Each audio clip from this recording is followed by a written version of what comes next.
ദേശീയപാതയിൽ ഇനിയും നിരവധി ഇടങ്ങളിൽ അപകട ഭീഷണി ഉയർത്തി പാറക്കൂട്ടങ്ങൾ.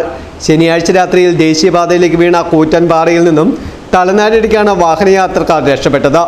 മണിക്കൂറുകൾ കഴിഞ്ഞാണ് ദേശീയപാതയിൽ ഗതാഗതം പുനഃസ്ഥാപിച്ചത്.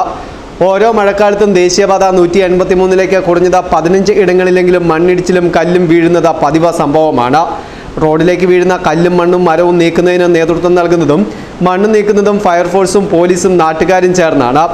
ദേശീയപാത അധികൃതരുടെ സേവനം ലഭിക്കുന്നത് ഫോണിലൂടെ മാത്രമുള്ള ആശയവിനിമയത്തിനാണ്. നിലവിൽ റോഡിൽ നിന്ന് നോക്കിയാൽ കാണാവുന്ന രീതിയിലാണ് പലയിടങ്ങളിലും കൂറ്റൻ പാറകൾ, ചുവട്ടിലെ മണ്ണ് നീങ്ങിയിരിക്കുന്ന വൻ മരങ്ങളുമുള്ളത്.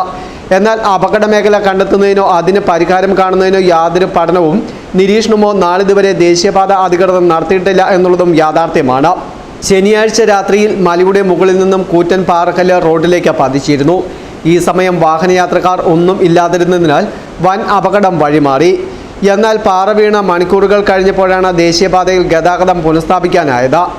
മഴക്കാല മുന്നൊരുക്കത്തിന്റെ ഭാഗമായി എല്ലാവിധ നടപടികളും കൈക്കൊള്ളുമെന്ന് ജില്ലാ ഭരണകൂടത്തിന്റെ നേതൃത്വത്തിൽ യോഗത്തിൽ തീരുമാനമെടുക്കും. എന്നാൽ അത്യാവശ്യ ഘട്ടത്തിൽ റോഡിലെ മണ്ണും കല്ലും പാറയും നീക്കി റോഡിലെ ഗതാഗതം പുനഃസ്ഥാപിക്കുന്നതിനുള്ള യാതൊരു നടപടിയും ഉണ്ടാകാത്ത നേർക്കാഴ്ചയും ശനിയാഴ്ച രാത്രിയിൽ ഉണ്ടായി. മണിക്കൂറുകൾ കഴിഞ്ഞാണ് ദേശീയപാതയിൽ മണ്ണ് നീക്കുവാൻ JCB എത്തിയത്. ഈ സമയത്ത് അത്യാഹിതമായി എന്തെങ്കിലും വാഹനമെത്തിയാൽ ആശുപത്രിയിൽ എത്തിക്കുവാൻ യാതൊരു നിർവാഹവുമില്ലാത്ത അവസ്ഥയായിരുന്നു.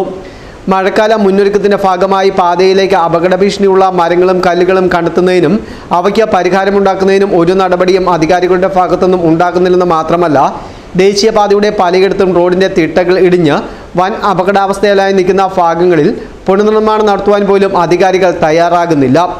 പെരുവന്താനം ടൗണിനോട് ചേർന്ന് കഴിഞ്ഞ പ്രളയത്തിൽ റോഡിന്റെ സംരക്ഷണ ഭിത്തി ഇടിഞ്ഞിരുന്നു.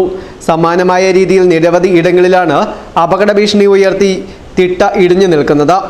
News bureau, Mundakayam.